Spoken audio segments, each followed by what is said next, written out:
నాకు చదవాలనిపించడం లేదు, బయటికి వెళ్ళి ఆడుకుంటాను. టోఫు, ఎగ్జామ్స్ దగ్గరికి వస్తున్నాయి. నీకు తెలీదా ముందే ఎగ్జామ్స్కి ప్రిపేర్ అయ్యి తర్వాత ఆడుకోవాలని? కానీ టియా, ఎగ్జామ్స్కి ఇంకా 2 నెలలు ఉన్నాయి. ఇప్పుడు ఎంజాయ్ చేసి తర్వాత చదువుకుంటాను. అప్పుడు నీవేమైనా కారణాల వలన చదవడానికి వీలు కాకపోతే ఏం చేస్తావు? ఎందుకు? అప్పుడేం జరుగుతుంది? రేపు ఏం జరుగుతుందో మనకు తెలియదు కదా టోఫు.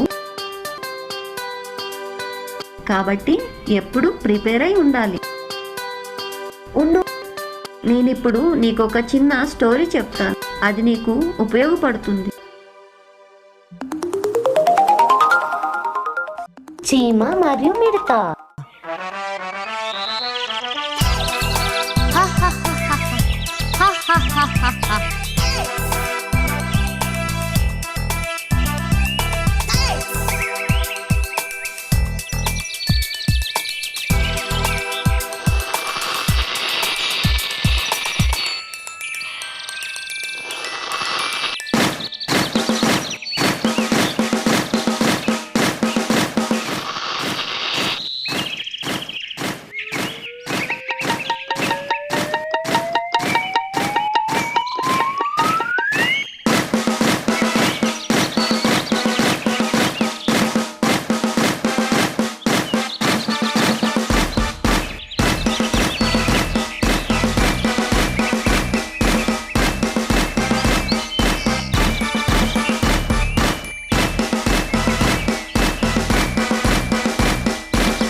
ఎందుకు అంత కష్టపడుతున్నావు?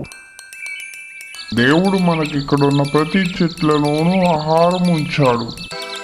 ఎందుకు ఎక్కువ కష్టపడుతున్నావు? నేను తిని రిలాక్స్ అయ్యి నాకు ఇష్టం వచ్చినట్లు ఎంజాయ్ చేస్తాను. ఆ మోగ చీమల్లాగా పని చేయడం మాను.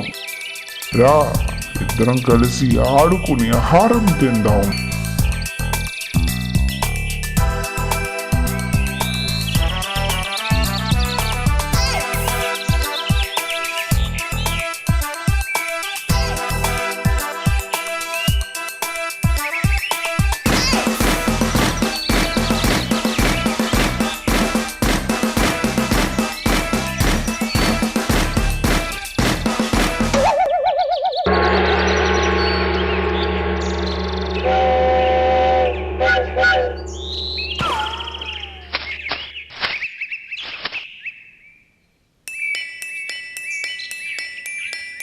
మిస్టర్ మిడత గారు, ఈ ఆహారం ఈరోజే తినగలవు, ప్రతిరోజు ఉండదు.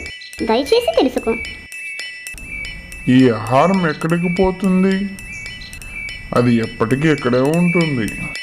ఒక్కసారి శీతాకాలం వస్తే ఆహారం సంపాదించడం ఎంత కష్టమో నీకు తెలుసు కదా. కాబట్టి ఇప్పుడే మనం ఆహారం సమకూర్చుకుందాం. అప్పుడు శీతాకాలంలో సంతోషంగా ఉండవచ్చు. హో, శీతాకాలం రావడానికి చాలా సమయం ఉంది. అప్పటి వరకు ఆడుతూ డాన్స్ చేస్తూ తింటూ ఉంటాను.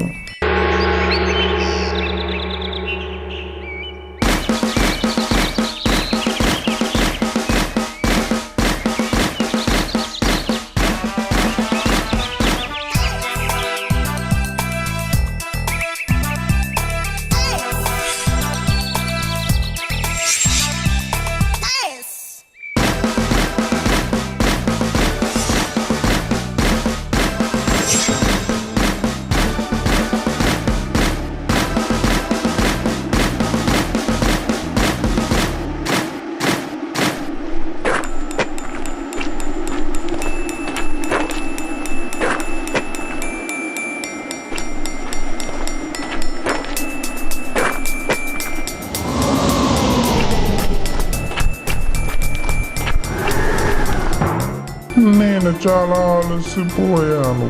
నాకు చాలా ఆకలిగా ఉంది. నాకు సహాయపడేవారు ఎవరూ లేరు. చాలా రోజుల నుండి నేను ఏమీ తినలేదు.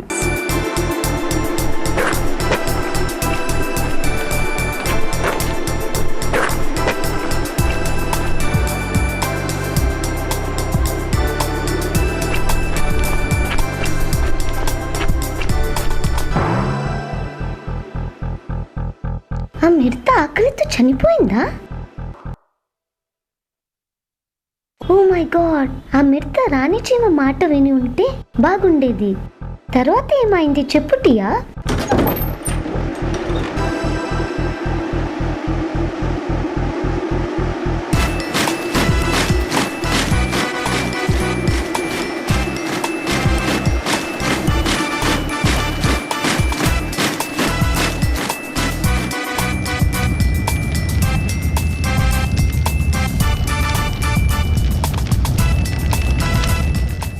ఇప్పుడు నీకు బాగానే ఉంది కదా?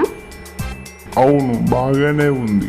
నాకు సహాయం చేసినందుకు మీకు కృతజ్ఞతలు. దీని ద్వారా ఇప్పుడు నేను ఒక పాఠం నేర్చుకున్నాను. అప్పుడు నీ మాట విని ఉంటే ఇప్పుడు ఇల్లు లేక ఆకలితో ఉండేదాన్ని కాదు. ఆ మిడత శ్రమ పడిన తర్వాత కష్టపడడం ఎలాగో తెలుసుకుంది. అవును టోఫు, కానీ నీకు తెలుసా మిడత ఏ పాఠం నేర్చుకుందో? హా, ఈ రోజు పని చేస్తే దాని ప్రతిఫలం రేపు పొందుకుంటాం. నీవు చాలా తెలివైన వాడివి టోఫు. ఈ రోజు చదివితే రేపు దాని ప్రతిఫలం పొందుకుంటాము.